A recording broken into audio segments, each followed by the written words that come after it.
today in Rich in Relationship. We're going to talk about spotting the signs of disconnection in your relationship. It's not unusual for infidelity to evolve in this environment. All right, if your relationship feels like a burden, it's time to turn it over. Your burden should be light. Your yoke needs to be easy. Welcome to another episode of Rich in Relationship, and I'm your host, Rich Heller, and today we're talking about roommates or partners spotting the signs of disconnection in your relationship. Have you ever woken up in the morning, looked over at your partner and gone, who the heck is this? Right? Like, you just don't know who they are anymore. Well, you are not alone. Many couples drift into a routine where they feel more like roommates than partners. But recognizing the signs is the first step to turning things around. Why wouldn't you recognize the signs? Because I think what happens is we look over, we go, who is this? Is this the person I married? And we think, well, this must be what marriage is about. And I'm here to tell you, this is not what your marriage has to be. When you start identifying signs of disconnection earlier on, or even later on, you can start to take steps towards having a more prosperous and joyful marriage. And we talked in the last episode about what prosperity means, but just as a quick reminder, it's not just about the money, honey. It's about feeling like you're leading the richest life possible. A life, what? Rich in relationship. Yeah, that's why the company and the podcast are named that. Look, it doesn't happen overnight. One day you realize the deep conversations have stopped. Intimacy feels like a dream, not a memory, and you're navigating life on parallel tracks. What I mean by parallel tracks is that you're both going off and taking care of what needs to be taken care of. You're both probably a little critical of the way the other person does or does not take care of their part. You probably feel criticized also. It just doesn't feel nurturing, safe, and loving for you anymore, but you're doing your best to make it safe and nurturing and loving for your kids, which is a really tough row to hoe. That's a gardening term. When you're hoeing a row, you're like pulling the weeds out of a row between the vegetables that you're growing. So keeping those rows clean, keeping the weeds of criticism and sense of inadequacy and fearfulness and distrust out of the rows of your growing children when you actually are having those feelings is almost impossible. Communication, well, it tends to be mostly around logistics, schedules, chores, physical intimacy. It might feel like a mechanical act where it was once very passionate and loving. It might be that you're only having physical intimacy when you've had a big fight, or it might be that you're not having any at all. Quality time together, almost none of that. Your time is filled with getting things done. And if you're not getting things done, maybe you're watching programs on screens separately. If you're lucky, you're watching them together. Maybe you're watching them with your kids. Maybe you're playing games. Maybe you're puddling around with AI.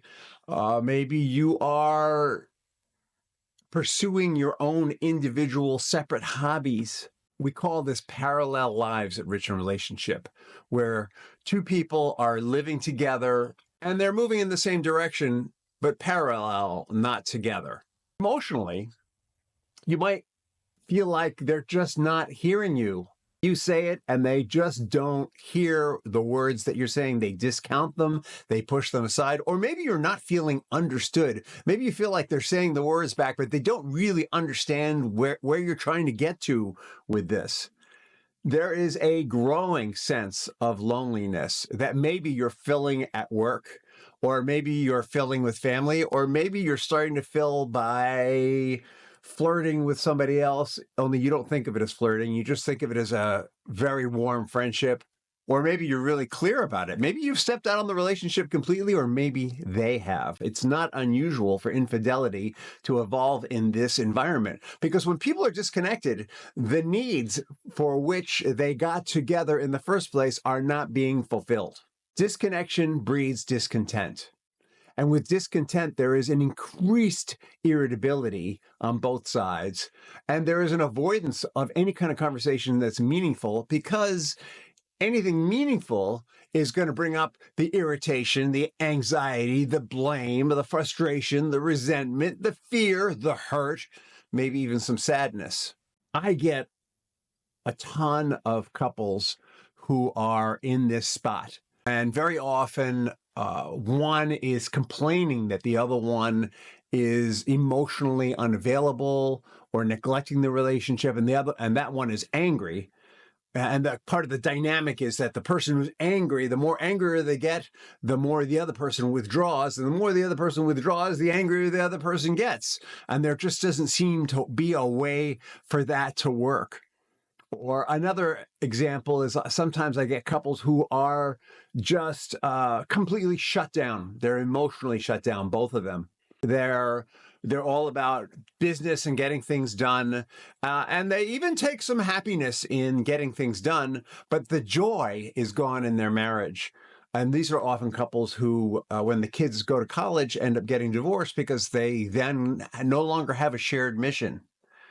Let's face it, we didn't get married just to send our kids off to college. We got married because that other person bought into someone that we want to become, and we bought into someone that they want to become. And part of the mission is that we are going to help them become and blossom into the fullest, most complete expression of themselves possible, and vice versa. Right? That's the deal. But when you're living parallel lives, there's none of that going on. There's disconnection. There's avoidance. There's maybe hostility. It's easy to miss the small changes that lead to big problems. By the time we notice, the gap seems insurmountable. And you may be seeing that gap right now, or you may be hearing that there are small changes that you can address. We've worked with couples in all phases of this process. And what I want you to know is you can catch it early, or you can even catch it after divorce papers have been served. I've had men come to me who realized that they really wanted to save their family and save their marriage, and their wife had served them with divorce papers, and we've helped them to recover that marriage and help those couples to blossom and grow together. What's key here is the unresolved conflicts being swept under the rug are it's like planting seeds of thorn bushes. And those unresolved conflicts, they blossom and get bigger and bigger. Anything, any disagreement, any unhappiness that comes up, if it isn't addressed and resolved, it's going to get bigger and bigger and bigger. And it's going to lead to the shared vision you once had coming out of alignment. Now, this can happen even if your marriage is awesome, by the way. You can have an awesome marriage, and the shared vision, shared goals are going to shift and change as you both grow and develop. But in an quote unquote awesome marriage, as you grow and evolve and you see that goal that you created together doesn't fit you the same way anymore, you go to your partner and say, hey, you remember this goal we had of a lake home in New Hampshire? Well, it doesn't really fit because, our children moved to Atlanta. And the idea was they were going to go to that home, and New Hampshire's a long way from Atlanta. We got to figure out the idea of that was having a place that we can get together as a family. Let's readjust this goal. Right? So that's an example of how the intention of the goal can remain the same, but the goal itself might shift and change. And if you're not having these conversations, if you're not having regular, caring communication, sharing the changes that are going on in your life, the changes that are going on in yourself, the disappointments that you're feeling, the little breaches of trust that are inevitable in any loving relationship, then you are going to have more and more disconnection. And when there's more disconnection, there's less vulnerability. I mean, honestly, Why would you want to be vulnerable with someone who you feel like isn't listening to you, or doesn't understand you, or is critical of you, or is ignoring you, or you think maybe having an affair with someone else, or you think maybe totally obsessed with their own work to the point where they're not present for their family, or you think might be totally obsessed with one of the children or both of the children to the point where they're not present for you and what's going on in your life and what's really important for the family? Why would you want to be vulnerable with someone like that? You wouldn't. If those kinds of things are going on, they need to be addressed gently. All right. I don't want you to come out of this podcast and go, yeah, Rich, I got it. I'm going to go kick ass and take names. No, that is not what I'm encouraging you to do. What I'm encouraging you to do is to reflect. Reflect on where are you really and what could be a baby step to moving towards the kind of relationship that you want. Because when the abyss is big, you can't just leap it.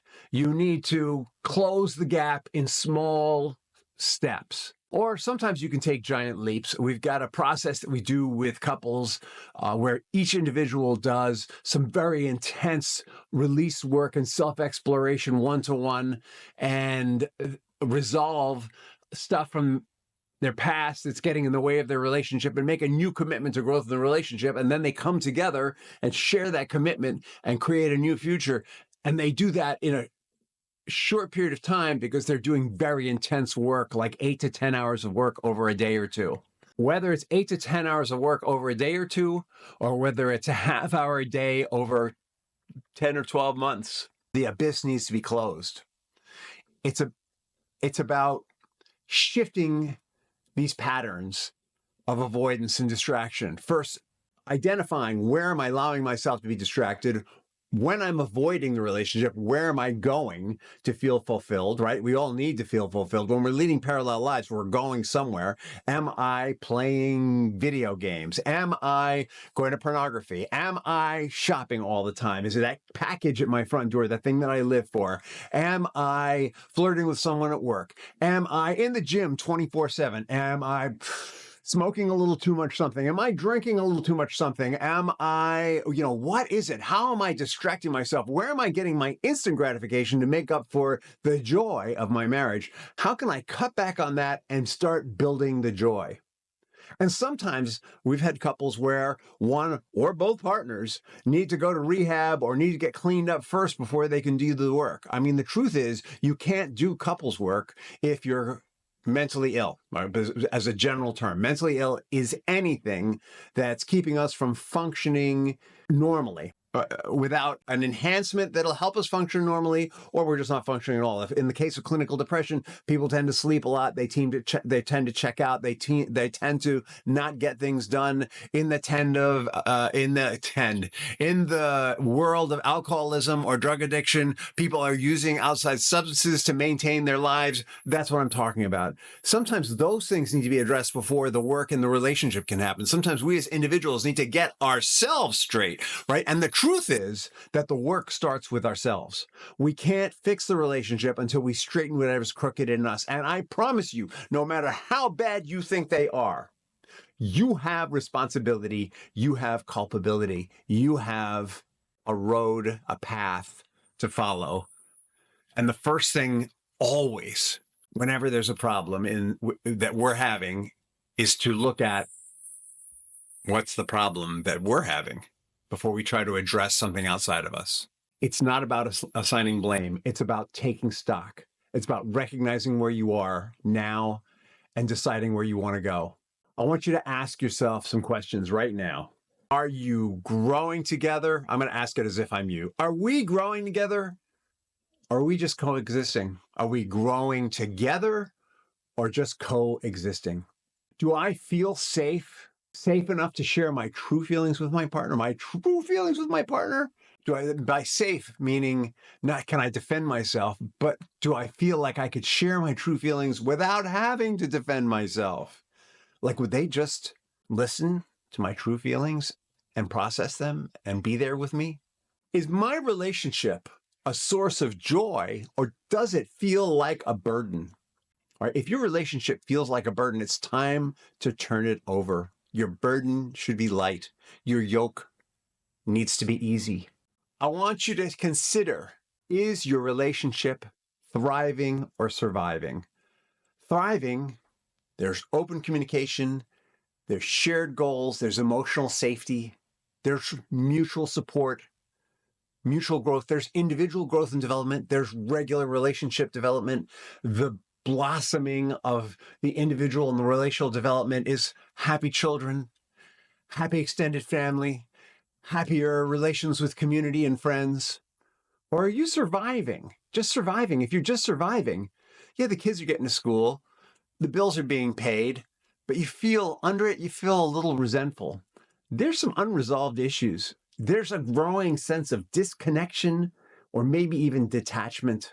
Maybe one of you is a little passive aggressive, or maybe one of you is openly hostile.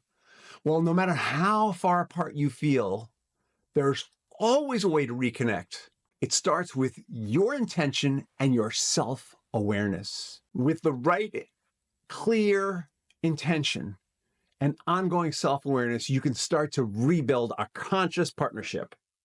A conscious partnership has a mutual commitment to grow individually and together.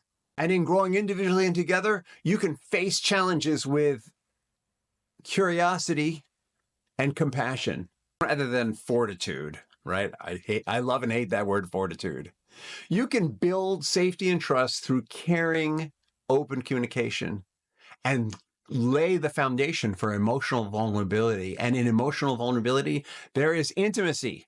And I'm not just talking about physical contact here. I'm talking about where you want to be together. When you feel hurt, they are the person you most need to be with. Where you feel safe and supported when you're with them. Where you can share your biggest shame, your biggest guilt, and they go, I know, and I love you. Take some baby steps to begin. Acknowledge the current state of the relationship without judgment. So I want you to maybe sit down after you listen to this episode and just do an evaluation of your relationship. Do an evaluation of the spiritual state of your relationship. Think of spirituality as connection. How connected do you feel to each other? How connected do you feel to one another's families? How connected do you feel to your friend circles? Do you have the same friend circles or separate friend circles? How aware or connected are you with the people who are interacting with your partner in their work environment, whether that be that they're a caregiver at home that's supporting the children at school? Are you involved with their school situation, with the friends they have at school? Or if your partner is working full-time, which is possible, there are a lot of working full-time couples, how aware are you of your partner's friend circles at work? How involved are you? Are you supporting them by showing up at those events? I want you to just look at first connection, all right? Then I want you to look at the emotional component. How safe does it feel? How much do you trust them really? How much caring communication are you having really? Or is it just logistical? And then I want you to look at the mindset or the mental side of it. All right, what is your mindset going into this relationship and what would you like it to be? And what do you think their mindset is? Keeping in mind that you may be wrong. It may be worse. It may be better. And then last of all, I want you to bring back into focus the shared values that you both have. The shared values you thought you both had, because you may not think you have them now. I promise you they're still there. In my work with couples, what I found is that couples who think they don't have the same values, actually what happens is the values are in a different priority.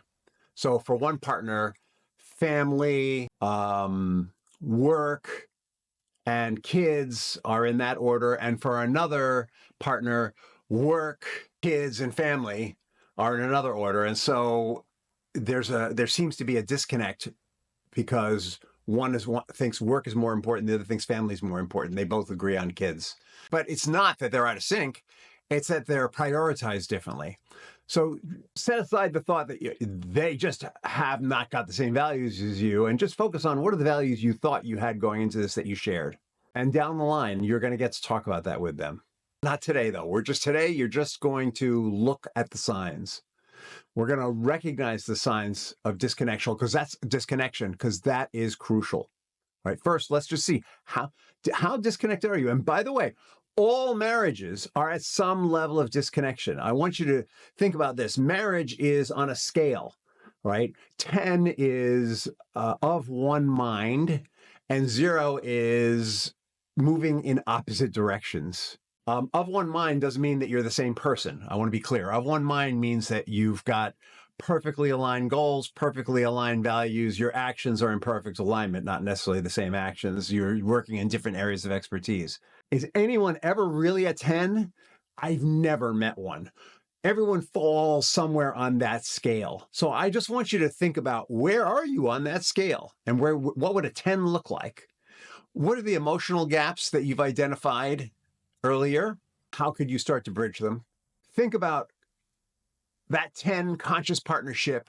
And from that place, think about, how could you heal and thrive together? How can you start to close or bridge that gap? Next time, we're going to dive into the science behind emotional disconnection and how your brain may be working against you without you even realizing it. All right. So a lot of times when people are disconnected, they feel like they should just be able to change it like that. And what I'm telling you is, our internal wiring, our brain structure, and our internal unconscious mind often may be working against us. It might even feel like we're sabotaging ourselves.